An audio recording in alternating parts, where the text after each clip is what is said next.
Kita tahu bahwa orang tua seorang atau manusia yang didatangkan Allah ke atas permukaan bumi, yang menjadi asbab kita datang ke atas permukaan bumi.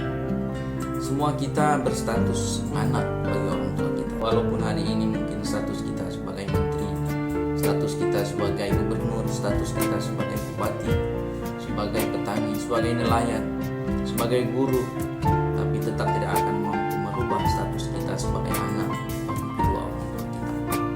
Qada rabbuka alla ta'budu illa iyyah wa bil walidaini ihsana. Dalam ayat ini Allah mengingatkan kita bahwa yang pertama kita mesti beribadah satu-satunya kepada Allah. Bil walidaini ihsana. Berbuat baiklah, berbaktilah bil walidain kepada kedua orang tua kita, kepada ayah kita, kepada ibu kita. Ini dua manusia yang begitu besar jasanya bagi kehidupan kita, dan ini tidak bisa digantikan oleh siapapun. Lebih-lebih lagi seorang ibu, manusia yang telah mengandung kita dengan susah payah. 9 bulan lamanya beliau itu bersusah payah untuk mengandung kita, lalu melahirkan kita juga mempertaruhkan hidupnya. Karena gampang, begitu banyak ibu-ibu yang telah meregang nyawa untuk melahirkan putra-putri ke atas permukaan. Posisi kedua orang tua ini tidak ada yang bisa mengambil alih. Andai ada yang menawarkan bagaimana ibumu itu ditukar dengan ibu Mega misal, wallahi itu tidak akan bisa diambil walau oleh seorang mantan presiden atau bahkan oleh seorang presiden sekalipun. Posisi ibu tidak akan pernah terganti. Ini ihsanah, berbuat baiklah kepada kedua orang tua kita. Walaupun hari ini kita sebagai seorang guru, seorang teknokrat, seorang politisi, seorang orang yang sukses lah, tapi jangan pernah kita melupakan jasa mereka, terutama jasa ibu kita yang telah begitu besar jasanya dalam kehidupan kita. Pendengar yang dimuliakan Allah, terutama sekali pada kaula muda, adik-adik, junior kami di luar sana yang mungkin saat ini statusnya sebagai pelajar, sebagai siswa, sebagai mahasiswa, berangkahalah nganurun sih. Jangan sembarangan. Siapapun hari ini yang masih diberikan kesempatan oleh Allah, masih memiliki orang tua, masih memiliki ayah, lebih khusus lagi memiliki ibu, ini harus diambil kesempatan. Di sini ada ridha Allah yang paling besar di saat seorang anak mampu menyenangi hati orang tuanya, mampu mendoakan orang tuanya, mampu menyenangkan orang tuanya. Ini memang pintu gerbang besar kita untuk mendapatkan keridhaan Allah. Ridallahi fi ridal walidain wa sukhtullahi fi sukhtil walidain. Keridhaan Allah itu terletak pada keridhaan kedua orang tua, begitu juga kemurkaan Allah itu terletak pada kemurkaan kedua orang tua. Dulu ada seseorang yang hidup, beliau sebenarnya masuk dalam zaman para sahabat, tapi beliau tidak digolong dalam kalangan sahabat karena beliau tidak sempat berjumpa langsung dengan Rasulullah, walaupun hidup semasa dengan masa Rasulullah. Pada saat itu beliau mengatakan kepada ibunya, kebetulan beliau anak yatim yang sudah tidak memiliki ayah tapi masih memiliki ibu yang tua, sakit-sakitan lagi. Dan anak muda ini sangat rindu ingin berjumpa dengan Rasulullah, sehingga beliau minta izin ke ibunya yang sudah tua. Ibu, izinkan saya mau berangkat ke Madinah, ingin berjumpa dengan Rasulullah secara langsung. Kata ibunya, boleh, wahai anakku, berangkatlah engkau ke Madinah, tapi jangan lama-lama karena saya dalam keadaan tidak begitu sehat. Akhirnya berangkatlah anak muda ini ke Madinah untuk berjumpa dengan Rasulullah. Masya Allah, sesampainya di rumah Rasulullah, ternyata Rasulullah tidak ada di tempat. Rasulullah sedang berperang, dan anak muda ini tidak mungkin menunggu Rasulullah pulang karena beliau teringat, si pemuda ini teringat dengan pesan orang tuanya, jangan lama-lama karena saya dalam kondisi tidak begitu sehat, kondisi badan tidak begitu fit, maka begitu engkau sampai di Madinah langsung kembali ke daerahnya, ke kampungnya. Akhirnya tidak sempat berjumpa dengan Rasulullah. Makanya beliau ini tidak termasuk dalam kalangan sahabat, tapi dianggap generasi setelah sahabat karena tidak sempat berjumpa dengan yang mulia baginda Rasulullah SAW.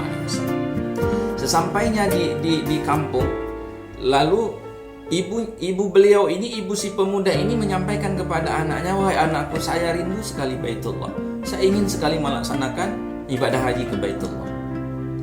Anak muda ini di saat mendengar permintaan ibunya, perasaan hana gedong pegang, ingin mewujudkan impian ibunya, tapi untuk mewujudkannya tidak gampang. saya mencoba melacak tempat tinggal pemuda tersebut dengan Mekah itu lebih kurang 524 km, lebih kurang jaraknya. Jarak perjalanan antara dari kita melabuh ke Biren lah kalau via Banda Aceh lebih kurang, atau melabuh Luk Semawe lah lebih kurang. Cuman masalahnya pada saat itu orang-orang berangkatnya menggunakan kendaraan kuda ataupun unta, sedangkan ini anak yatim yang memang kehidupannya dengan ibunya dalam keadaan kondisi fakir, dalam kondisi miskin, tidak punya harta. Tapi anak muda ini begitu ingin mewujudkan impian ibunya untuk melaksanakan ibadah haji. Akhirnya dia mendapat satu ide untuk membeli seekor anak lembu yang kecil.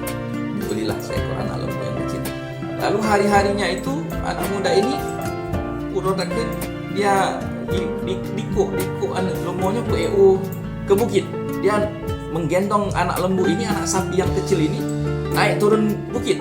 Dia naik, habis itu bawa turun dari bawah, naik lagi ke atas, sehingga orang-orang mengatakan ini pemuda ini udah gila, nggak ada kerjaan. Dari bawah digendong anak sapi kecil itu naik ke atas, itu terus rutinitas dia setiap hari. Sampai kondisinya lembu yang masih kecil itu sudah besar sehingga mampu juga dipapah, digendong oleh si anak muda itu, naik ke bukit, turun bukit, naik bukit, turun bukit. Ternyata dia menginginkan dengan latihan yang dia buat, menggendong anak sapi kecil sampai besar supaya otot-ototnya terlatih untuk membawa beban, naik turun bukit, sehingga yang dia inginkan, saya sudah mampu insya Allah secara fisik untuk menggendong ibu saya ini, untuk saya bawa berhaji. Itu tujuannya. Sehingga pada begitu musim haji tiba, dia langsung mempersiapkan bahan-bahan untuk berangkat menuju ke Mekah yang jaraknya lebih kurang 524 km. Enggak dekat, itu jalan kaki. Dan kondisinya bukan jalan kosong, tapi di pundak dia itu ibu yang melahirkan dia. Akhirnya dia berangkat menuju ke tanah suci Mekah untuk membawa orang tuanya mewujudkan impian ibunya melaksanakan ibadah haji. Rasulullah pernah menyampaikan kepada dua sahabatnya, yaitu Umar dan Utsman.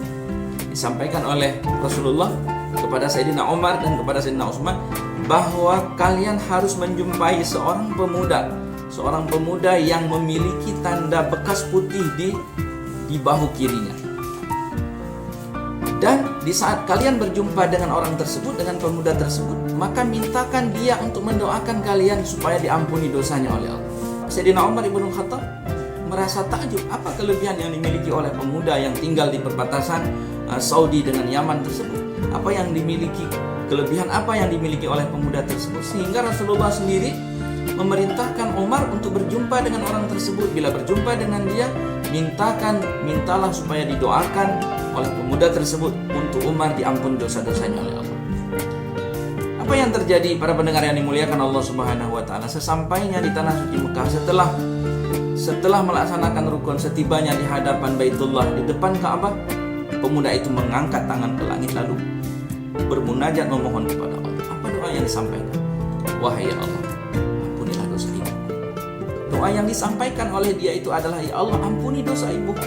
Bukan dia memohon kepada Allah yang telah berjuang untuk ibunya, ya Allah, ampuni dosaku, aku telah berjuang untuk ibuku. Bukan, tapi doanya, wahai Tuhanku, ya Rabbi, ampuni dosa ibu.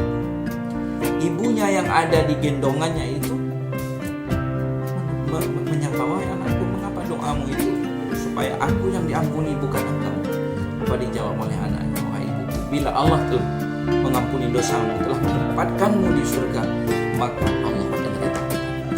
Pak Ibu yang mulia, pemuda tersebut yang kita kenal dalam sejarah, itulah manusia yang tidak dikenal di bumi, tapi namanya begitu harum di langit. Dialah Uwais Al-Qarni.